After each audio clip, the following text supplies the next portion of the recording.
የሀና ጉዳይ በቃ በቃለት። የሀና ጉዳይ አበቃ እንዴ? አበቃ በጣም ነው እንዴ ያበቃው? የሀና ጉዳይ እኮ የኛ የዚህ ዳይር ብሎ ማለት ድንበርን ተሻግረክ ሳውዲ አረቢያ ውስጥ ነው ብዙ አረመኔ ደላላዎችና ሽፍታዎች የሚኖሩበት። መኪና ይገባም ሽፍታዎች ብቻ ናቸው ያሉት። ከየመን የመጣውን እዛ ያግታሉ፣ ይገላሉ፣ ገንዘብ ይቀበላሉ። ማንንም አይደርስበትም፣ ህግ ያገኘው። ወደ የመንም ይገባሉ፣ ወደዚህም ናቸው ያሉት። እስኪ ማን ነው የሚነካቸው? እስኪ መፍትሄ ካላችሁ ፎሎ ሼር አድርጉና እስኪ ሞክሩ። እንግዲህ እንደሰማችሁት ነው ማለት ነው። ከመገቢያው ላይ እንዳስገባውላችሁ የሀና ጉዳይ በጣም የሚከብድና በጣም ችግር ውስጥ ነው ያለችው ማለት ነው። ሀናን አሁን ላይ መብረቁም ወደ 32 ሰው ልኬ ካለችበት ቦታ 3 ቦታ ተጠቁሜ ነበረ። ከዛም ከ3ቱም ቦታም እንግዲህ ሀና አልተገኘችም። ማለትም ከቦታ ቦታ እየቀያየሯት ነው ብሎ ተናግሯል ማለት ነው። ሀናን አላገኘኋትም የሚል ተስፋ የሚያስቆርጥ ንግግር ነው እንግዲህ ቪዲዮ የሰራው መብረቁ ማለት ነው። በጣም ልብን ይነካል። እውነት ለመናገር በጣም ያማል። አንድ እናት እንደዚህ በደላላዎች ከዚህ እያደረጉ እንግዲህ እንደማያመጧት፣ ምክንያቱም እሷ ስለሆነ ሚዲያውን እያንቀሳቀሰችው ወይም ደግሞ በሚዲያ ተጽዕኖ ፈጣሪ የሆነችው እሷ ስለሆነች መቼም ቢሆን እንደዚህ ብላችሁ አልነበረም ወይ እንደዚህ ተብላችሁ አልነበረም ሞታለች ብላችሁ አልነበረም ወይ ስለሚባሉ እና እንትን ስለሚፈሩ ራሳቸውን ቢሆን ይገሏታል እንጂ ሀናን እንዳያመጧት እርግጠኛ ነኝ ማለት ነው። ምክንያቱም አያመጧትም።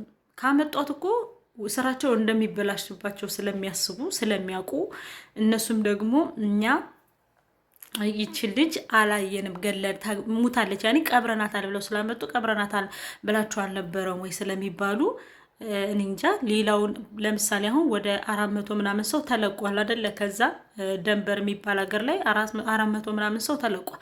ከ400 ምናምን ሰው እሷ ልትኖር ይገባ ነበረ። ግን ያኔ ውሸት አምላ ለመባል ያደረጉትን ነገር ነው የእውነት። እኔ አሁን ላይ በሀና ጉዳይ ተስፋዬ እየተሟጠጠ ነው። ስለ እውነት ማለት ነው። ስለ እውነት ማለት ብትኖር እንኳን እግዚአብሔር በራሱ መንገድ በራሱ እንትን ካላለላት በስተቀር እኔ እንጃ ያወጧታል ብዬ አላስብም። ለምን አገሩን አነቃንቀዋለች፣ ተጽዕኖ ፈጣሪ ሆናለች።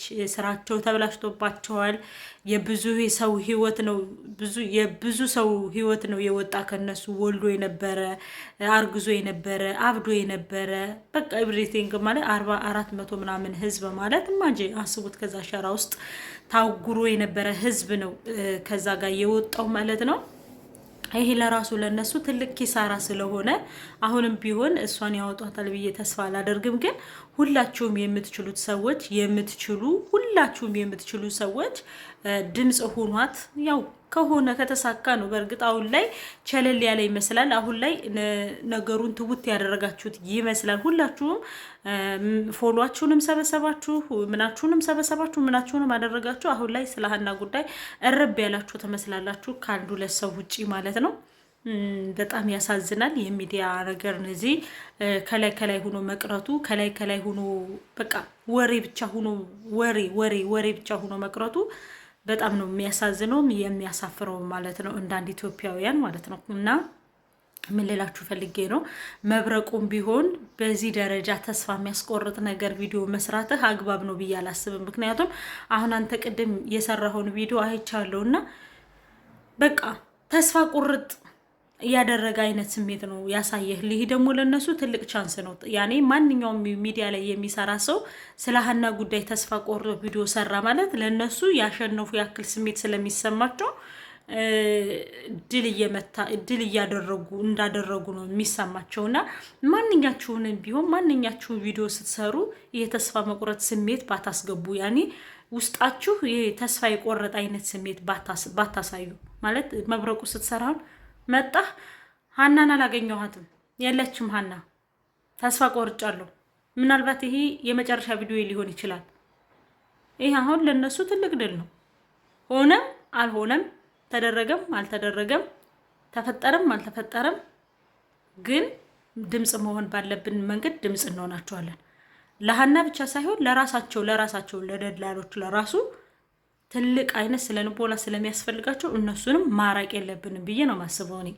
ማለት አሁን ሁሉም ተነስቶ እናንተ ክፉዎች፣ ሁሉም ተነስቶ ደላላ ክፉ ነው፣ ሁሉም ተነስቶ ደላላዎች እንደዚህ ናቸው፣ ሁሉም ተነስቶ እንደዚህ ናችሁ በተባሉ ቁጥር የባሰ እየከፉ ነው የሚሄዱት። እነሱን አቅርቦ ያኔ ካጠገባችሁ እንኳን ባኖም እንደዚሁ በስልክ ምንድነው ችግራችሁ፣ ምንድነው የሆናችሁት፣ ምንድነው የተጎዳችሁት ብሎ በስነ ልቦና መጠገን እንጂ እነሱን በማራቅ እነሱን በመሳደብ ደላላዎቹን በማንቋሸሽ ደላላዎቹን በመርገጥ ደላላዎቹን በመሳደብ የሚመጣ ለውጥ የለም። ስለእውነት ማለት ነው የሚመጣ ለውጥ በጭራሽ የለም። እነሱን እንዳንድ ኢትዮጵያዊ እነሱም ኢትዮጵያዊ ስለሆኑ እንዳንድ ኢትዮጵያዊ እንደማንኛውም ሰው እንደ ሰው ልናያቸው ይገባል። ጭራሽ እኮ ስታረጉ ደላላዎቹ ጭራሽ ከሰው እንዳልተፈጠሩ አድርጋችሁ ነው ያወራችሁ ያላችሁት ደላላዎቹን። እነዛ ደላላዎች መቼስ አንድ የሆነ ነገር ይሆናል ይሳካል ብለው ነው የሚያመጡት፣ ወይ ደግሞ የራሳቸው የሆነ አሰራር አላቸው። ስለዚህ ደላላዎቹንም ላለማራቅ ያኔ የባዶነት ስሜት እንዳይሰማቸው ላለማድረግ መሞከር መልካም ነው ብዬ አስባለሁ። ሁሉም ይነሳና እንደዚህ አርጋችሁ እናንተ እንደዚህ ናችሁ፣ እናንተ ገላችሁ፣ እናንተ ብልታችሁ፣ እናንተ እንደዚህ አርጋችሁ፣ እናንተ ሁልሽም ራስሽን ንጹህ ታረጊያለሽ። ሁልሽም ማለት ነው ሚዲያ ላይ ያለሽ ሁሉ ራስሽን ንጹህ ታረጊያለሽ። እና ምን ልላችሁ ፈልጌ ነው ሁላችንንም እነዛንም ልናተርፍ የምንችለው ደላላዎቹንም ልናተርፍ የምንችለው ሁሉንም ልናተርፍ የምንችለው ሁሉንም እኩል ስናይ እንጂ አንዱን ገፊ አንዱን ተገፊ አንዱን ጎጂ አንዱን ተጎጂ በማድረግ አይደለም።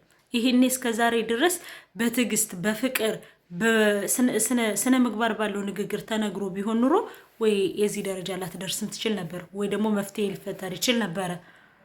ሁሉ ነገር በውስጥ ቢያልቅ ማለት ነውና ለማለትኛውም እንደዚህ ብዬ ልናገር የቻልኩበት ምክንያት ሁሉም ሰው ትችት ስላበዛ ነው ከደላላዎች ላይ። እኔ ደላላ እየደገፉ አይደለም፣ ግን ደግሞ እነሱም እንደኛ ሰው ናቸው።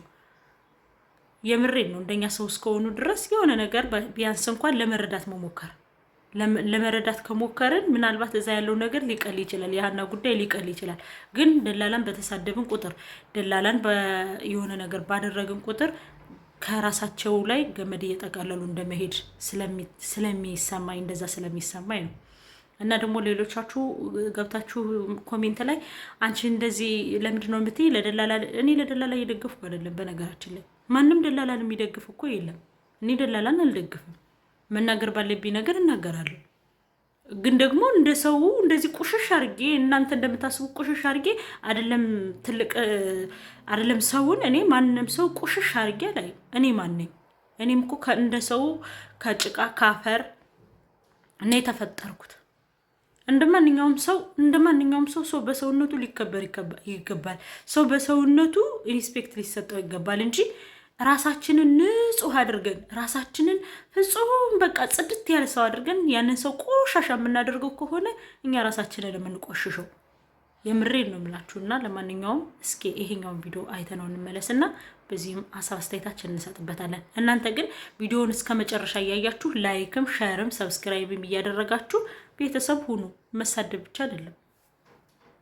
ይህም መልእክቴን ሸርና ኮምፕሊንግ ፎሎም ድገሙኝ ለማንኛውም ሰው እንዲዳረስ ማለት ነው። አገር ቤት ሆናችሁ ለደላላ ልጆቻችሁን ያስረከባችሁ ለዛው ላስረከባችሁ ደላላ የደረሰ ብላችሁ ጠይቁ። ድንበር ላይ ሞታለች ደክማ ቀርታለች ቢላችሁ እንዳሰሙ ለሰርቶ ክፍያ ያመጣችሁ እነሱን ሁሉ ያዙ።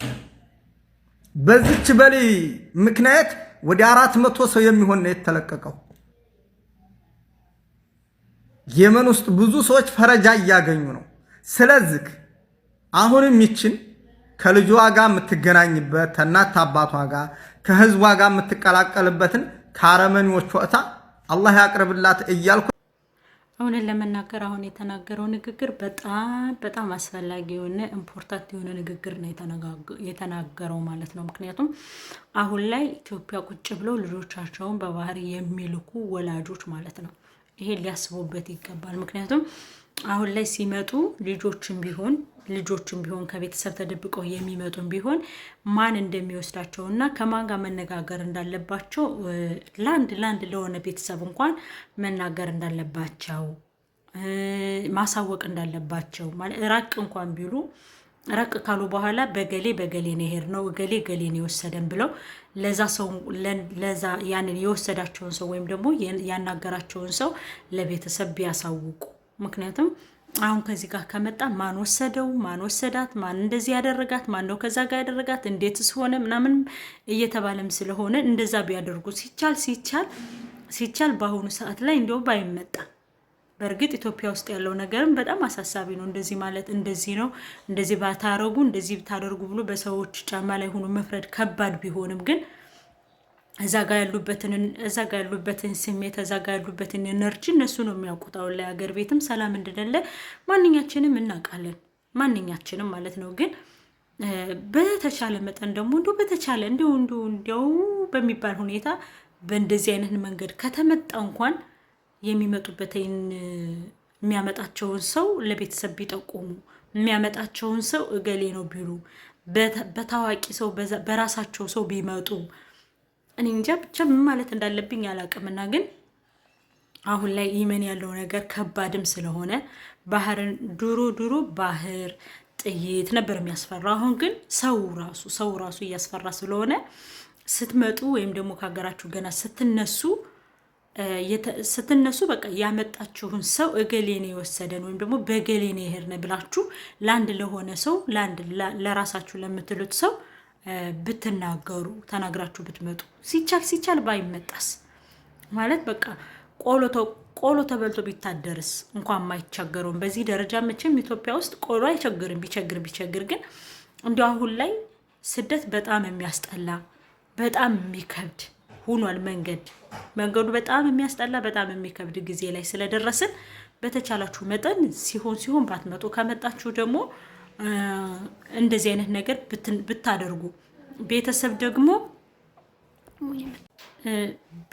ደግሞ ይሄን ነገር አይቶ የሆነ ነገር ሲፈጠር የታለች እንዴት ሆነች ሞታለች ከተባለች እንኳን ሬሳዋ የታለ ፎቶዋን አስታችሁ እንላኩልን። አሁን እንደዚህ መባል ቢጀምር ቤተሰብ ለራሱ ያንን ሰው የተናገሩትን ሰው እዛ ኢትዮጵያ ያለውን ሰው የልጃችንን ፎቶ ሞታ ከሆነችም ፎቶዋን ታማ ከሆነችም የሆነ ነገር ቆስላም ከሆነች ብላችሁ ፎቶ ለመጠየቅ ብትሞክሩ ለማለት እወዳለሁ። ቤተሰብ የሆናችሁ በሙሉ ማለት ነው። እና በጣም የሚያስጠላ በጣም የሚቀፍ በጣም አሳሳቢ ጉዳይ ነው አሁን ላይ ያለነ ስደት።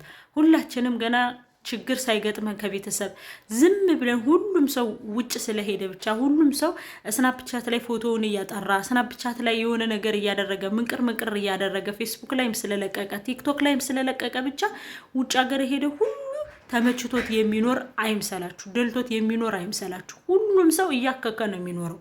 የባሰ እኔ ብዙ ጊዜ በቪዲዮ ላይ ቪዲዮ ስሰራ ብዙ ጊዜ እናገራለሁ። ኢትዮጵያ ያላችሁ ሰዎች በጣም በተደጋጋሚ ነው ተናግሬያለሁ። ማንም አረብ ሀገር ያለች ሴት ደልቷት አይደለም የምትኖር። እንዲሁ ደላት እንዲሁ ተመቻት ከተባለ ህጋዊ የሆኑ ሰዎች ብቻ ናቸው። እነሱም ሁሉን ነገር በህጋዊ እስከሆኑ ድረስ ህጋዊ ሆነው እስከሚኖሩ ድረስ ከመቶ እንዲሁ በቃ 40% ይሻላል ብዬ ነው ማስበው። ህጋዊ የሆነ ሰው ህገወጥ የሆነ ሰው ግን መቼም ቢሆን ደስተኛ ሆኖ አያውቅም። ሩብ ነው እንደተሸማቀቀ አሁን ከዚህ እንኳን እዛ እንኳን ደርሳችሁ መታችሁ አሰባችሁበት ሀገር ላይ ስትደርሱ እንኳን ህገ ወጥ ሆናችሁ የፖሊስ መኪና ባያችሁ ቁጥር ግማሽ ኪሎ እየቀነሳችሁ ነው የምትኖሩት እና ምንም የሚመች ነገር የለውም። ሌላ ሀገር ሆናችሁ ደግሞ እህቶቻችሁን በዚህኑ እያላችሁ የምታመጡ ደግሞ ነፍሰ ገዳይ እናንተ ናችሁ። ደላሎች ሳትሆኑ እናንተ ራሳችሁ ቤተሰብ ናችሁ። ለምን እንደዚህ ብር ስለምታስገቡላቸው የሚሆኑት ይሄን ነገር ምን እንደሚገጥማቸው ምን እንደሚላቸው አንደርስታንድ ስለማታደርጉ ማለት ነው። ሁሉም ሰው አሁን ላይ ባህና ሊማር ይገባል። በ400 ምናምን ሰዎች የመላይ አሁን ታግተው የነበሩ 400 ምናምን ሰዎች ናቸው አይደል? አሁን በዚህ ሳምንት ውስጥ የተለቀቁ ከነዛ ሰው መማር ይቻላል። ወልደው ከድንጋይ ስር በተቀመጡት በነዛ ሰው መማር ይቻላል። ገባችሁ አይደል? ህፃናቸው እያለቀሱ መዳበሪያ ላይ ተቀምጠው ድንጋይ ስር አራስ የሆናችሁ ወላድ የሆናችሁ ታውቁታላችሁ ስሜቱን። እና ከነዛ መማር ይቻላል ብዬ አስባለሁ። ቪዲዮ ከተመቻችሁ ደግሞ እናንተ ላይክ፣ ሼር፣ ሰብስክራይብ እያደረጋችሁ ቤተሰብ ሆኖ ሀሳብ አስተያየት ካላችሁ ደግሞ ኮሜንት ላይ አስቀምጡልኝ። እኔ ሀሳብ እንደምቀበል ታውቃላችሁ። በሀሳባችሁ መሰረት ደግሞ የማስተካክለውን ነገር እንደማስተካከልም እናንተ ታውቃላችሁና አመሰግናለሁ። ላይክ ስለምታደርጉልኝ ወዳችኋለሁ።